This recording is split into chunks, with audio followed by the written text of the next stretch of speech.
Hello नमस्कार, आप सभी लोगों का स्वागत है। मैं हूं राज राणा और आज हम जिस टॉपिक पर चर्चा करेंगे वो है EMRS TGT SST की कट ऑफ कितनी जाएगी। आप सब लोगों ने SST का पेपर देखा है और पेपर का लेवल भी देखा है। साथ ही साथ आपको पता है कि EMRS में नेगेटिव मार्किंग भी होती है। कितनी होती है? नेगेटिव मार्किंग होती है। पहला तो इस कारण पे हम थोड़ा सा देखेंगे। इसके अलावा इस समय पेपर की कठिनाई इस तरह को देखेंगे कि पेपर कितना कठिन आया था। ठीक है, पेपर वास्तव में हार्ड आया था। ठीक है, तो ये आपको ध्यान रखना है।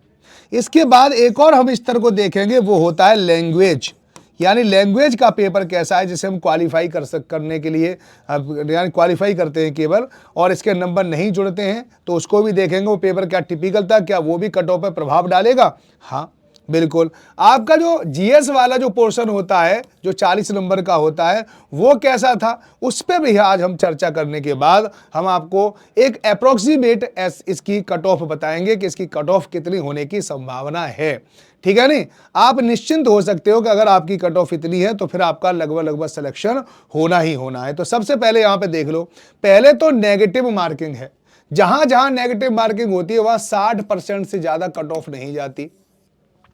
12 से 60, 12 छक्के 72, यानी इसका मतलब है कि 72 क्वेश्चन, ठीक है, पर आपकी कट ऑफ जा सकती है। और अगर ठीक है कम पोस्ट होती है तो थोड़ी सी कट ऑफ और ज्यादा चली जाती है, यानी 72 से लेकर 78 के बीच में कट ऑफ जा सकती है। ये पहले याद रखना। कैसे, किस आधार पर कह रहा हूं मैं कि जहां जहां नेगेटिव मार्किंग होती है वहां पर 60% मुश्किल से कट ऑफ पहुंच पाती है। ये बात आपको अच्छे से ध्यान रखना चाहिए।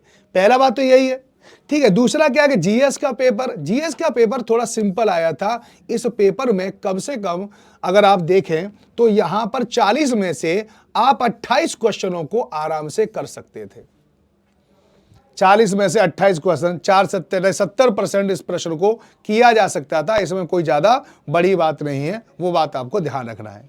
लैंग्वेज के पेपर की वजह से, लैंग्वेज का पेपर भी थोड़ा सा टिपिकल आया था और लैंग्वेज की वजह से कम 2% बच्चे ऐसे होंगे जो लैंग्वेज को क्वालिफाई नहीं कर पाए होंगे। उनकी वजह से 1 नंबर कट ऑफ में और कम हो सकता है।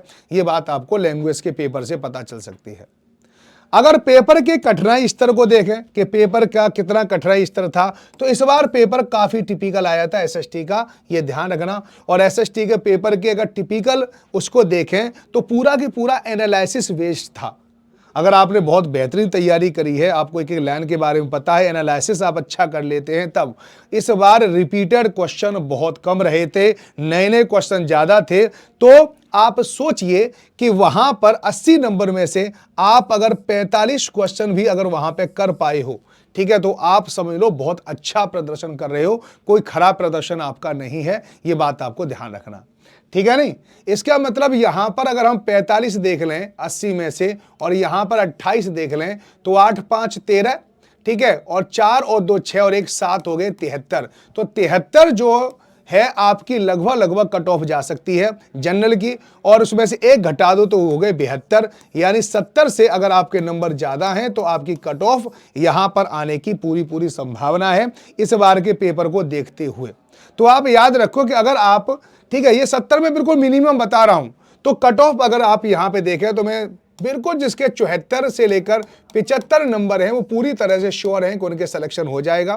ठीक है, 70 जो है वो कैसा है, वो बिल्कुल तलवार की धार पे खड़े हुए, सिलेक्शन हो भी सकता है, नहीं भी हो सकता, लेकिन फिर भी जहां तक मैं सोच सकता हूं कि 70 से के आसपास ही होना चाहिए। 1-2 नंबर के ही ऊंचा नीचा हो सकता है और ज्यादा ये नहीं होगा, ठीक है नहीं।